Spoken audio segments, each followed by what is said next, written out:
Memang semua realita itu akan semua terjadi. Mulane mau tak kei kiasan iwak nang jero kali amis. Artinya jangan sampai kita tenggelam ilmu, karena pada era sekarang, pada zaman sekarang ini banyak ya. Mulane semua yang kias-kias ini harus kita bedah. Semua yang kias-kias ini harus kita benar-benar maknai untuk mempelajari akhlakul karimah kita, untuk mendandani akhlakul karimah kita. Kalau semua hanya ditelan mentah-mentah, maka kita tidak akan pernah mendapatkan ilmunya. Kita tidak bisa mendandani akhlakul karimah kita. Semua hikayat ini harus dimaknai. Semua hikayat harus benar-benar dibedah agar kita bisa mendapatkan ilmunya. Banyak hikayat-hikayat yang harus dibedah. Sama ketika di semua hukum rukun sahnya wudhu, rukun sahnya sholat, rukun sahnya puasa, yang membatalkan wudhu, yang membatalkan sholat, yang membatalkan puasa, ini pun harus kita bedah. Makanya dari kemarin jenengan tak berikan pembedahan itu semata-mata untuk kita sama-sama belajar mendandani akhlakul karimah kita, biar kita bisa beribadah kepada Allah dengan baik, biar kita bisa benar-benar tahu mana yang hak dan mana yang batil. Ketika jenengan menjalankan syariatnya, juga jenengan bisa memahami secara kemakrifatannya untuk jenengan mendandani akhlakul karimah jenengan, biar jenengan beribadah ini bisa dijadikan tahapan-tahapan untuk mendekatkan diri kepada Allah Ta'ala. Bukan ibadah jenengan ini dijadikan sebagai ajang untuk mencari ya, kemewahan, mencari keduniawian. Tapi ibadah jenengan ini benar-benar jenengan jadikan satu tahapan untuk mendekatkan diri kepada Allah, untuk mencari ridhonya Allah Ta'ala. Maka di Al-Quran ini semua ini harus dipelajari detail, benar-benar detail. Satu ayat demi satu ayat, pemanaan demi satu rukuk demi satu rukuk. Tidak boleh dipenggal-penggal karena akan bahaya.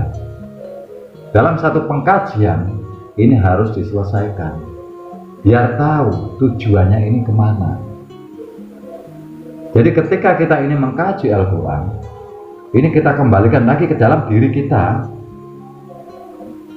untuk berintrospeksi, untuk mengoreksi, untuk mendandani akhlakul karimah kita, biar kita ini bisa beribadah dengan baik, biar bisa dijadikan tahapan-tahapan untuk mendekatkan diri kepada Allah Ta'ala. Kalau jenengan tidak memahami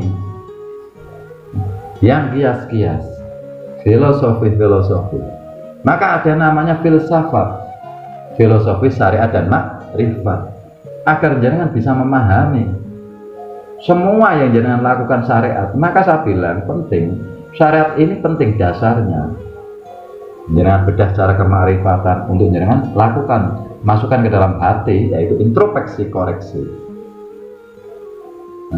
Karena ketika jenengan mengaji, ini jenengan mengaji diri sendiri, mengintrospeksi diri sendiri, apa yang perlu dibenahi dalam hal ibadah untuk mendekatkan diri kepada Allah. Dandani apa yang belum baik biar menjadi baik. Dandani akhlakul karimah jenengan yang belum baik biar berakhlakul karimah dengan baik. Itulah namanya hijrah. Jenengan harus dalami, benar-benar dalami. Jangan hanya ditelan mentah-mentah. Kalau jenengan ditelan mentah-mentah, maka jenengan belajar pun sia-sia, tidak bisa memahami maknanya. Karena semua ilmu yang diajarkan ini hanya untuk mendandani akhlakul karimah kita, biar kita tahu cara untuk pulang kita ke akhirat dengan baik, diterima oleh Allah Ta'ala. untuk mendandani akhlakul karimah kita dalam perjalanan kita di dunia. Karena kita tidak akan abadi di dunia ini. Kita ini hanya sementara di dunia ini. Yang kekal itu nanti di akhirat. Maka di dunia ini yang wajib untuk kita jalankan adalah mencari ilmunya Allah Ta'ala. Jangan ditelan mentah-mentah. Semua harus dibedah. Dalam hikayat-hikayat apapun itu harus dibedah. Biar kita bisa mendapatkan ilmunya. Biar kita bisa mendandani akhlakul karimah kita. Biar kita nggak berhalusinasi, berandai-andai. Jadi ibadah kita ini biar kita tahu tujuannya ini untuk apa, ini biar kita tahu. Biar ibadah kita ini nggak berhalusinasi atau berandai-andai, ini yang bahaya. Maka ketika jangan benar-benar diberikan pelajaran ini, dengarkan benar-benar, masukkan ke dalam hati.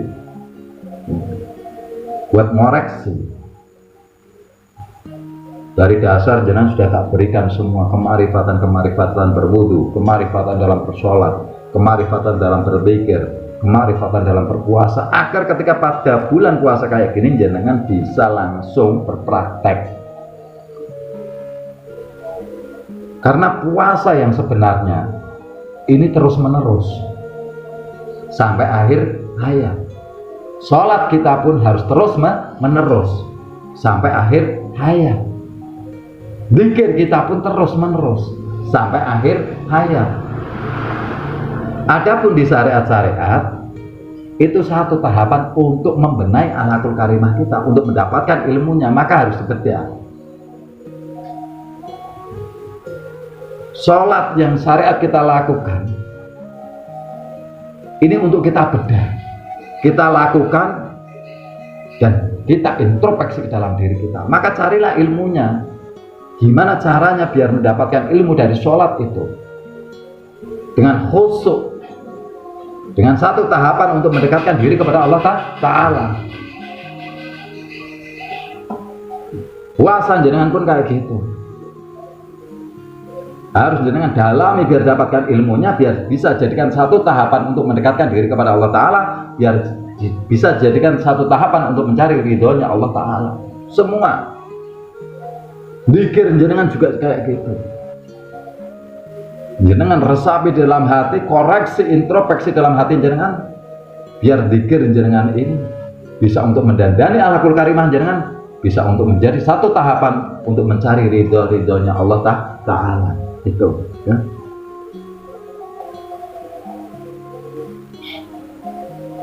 Dengan kita belajar terus, jangan pernah bosan menggali ilmunya Al-Quran, biar kita tahu. Maka di Al-Quran ini banyak yang harus dibedah, karena kebanyakan di Al-Quran ini kias atau perumpamaan. Di Al-Quran ini bahasanya begitu banyak perumpamaannya. Kalau hanya ditelan mentah-mentah, kita tidak akan mendapatkan ilmunya. Tidak bisa kita mendandani akhlakul karimah kita. Tidak bisa kita mendandani ibadah kita. Maka kita mengkaji Al-Quran benar-benar harus dibedah. Semua perumpamaan-perumpamaan itu untuk menjadikan ilmu, untuk mendandani akhlakul karimah kita. Biar kita bisa beribadah kepada Allah lagi dengan baik, dengan benar. Biar bisa dijadikan tahapan untuk mendekatkan diri kepada Allah. Karena ini penting, karena kita semua akan mati dan kita semua akan ke alam akhirat. Dunia ini hanya sebatas, dunia ini hanya sementara, yang kekal nanti di akhirat. Jadi benar-benar jangan pahami, jangan lebih berintrospeksi, lebih renungi lagi dalam keseharian jenengan. dalam setiap hembusan nafas jenengan, dalam setiap langkah jenengan benar-benar hanya untuk Allah Ta'ala, untuk Allah Ta'ala. Jangan pernah untuk keduniawian. Takutlah akan kematian, takutlah akan azab Allah, takutlah hari kiamat, takutlah neraka, takutlah kepada Allah Ta'ala. Ayo dekatkan diri kepada Allah Ta'ala dengan sama-sama belajar membedah semua syariat. Paham ya? Tuntunan-tuntunan Al-Quran ayo kita jalankan, pasti bisa. Ini Allah ini sudah tahu kapasitas jenengan, karena Allah Maha mengetahui, Allah Maha melihat, Allah Maha mendengar, Allah Maha segala jalannya ya. Paham ya? Jadi benar-benar jangan pernah takut ke dunia, tapi takutlah kepada Allah Ta'ala, karena semua akan kembali kepada Allah Ta'ala.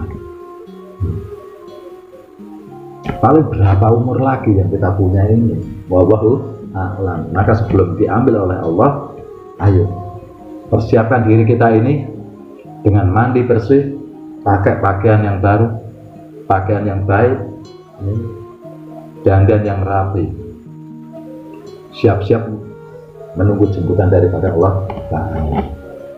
Ilmu ma'rifat ini sebenarnya gampang, simple. Saya bilang simple, gampang. Ya. Karena sebenarnya simple. Kita ini cukup diam, dah beribadah, jangan sama orang, jangan menyakiti, jangan tergoda dengan gemerlapnya dunia. Ayo, enak kan? Apa ini? Cuman kan semua memang ada harus tahapan ya. Nah, maka tahapan itu ketika tahu ya sudah jalankan. Kalau nggak jalankan, nah ini akhirnya yang membuat beban jenengan sendiri ini ketika jenengan akhirnya melawan. Ketika melawan berat. Ketika keilmuan ini jenengan semakin tidak bisa tenang, ini keilmuan ini akan menjerat jenengan menjadi beban. Tapi kalau jenengan tenang, oh ya jalankan, enak. Orang itu dibutuhkan dengan ketenangan diri. Ketika ada orang panik, diam. Akhirnya diam kayak gini, selamat. Ya. Tapi kalau semakin panik, malah justru celaka. Maka makrifat ini sebenarnya mengajarkan kita ini untuk hidup lebih tenang, lebih rileks. Ini ya, paham ya? Jadi pahami, jalankan, rileks. Maka kita ini harus banyak bersyukur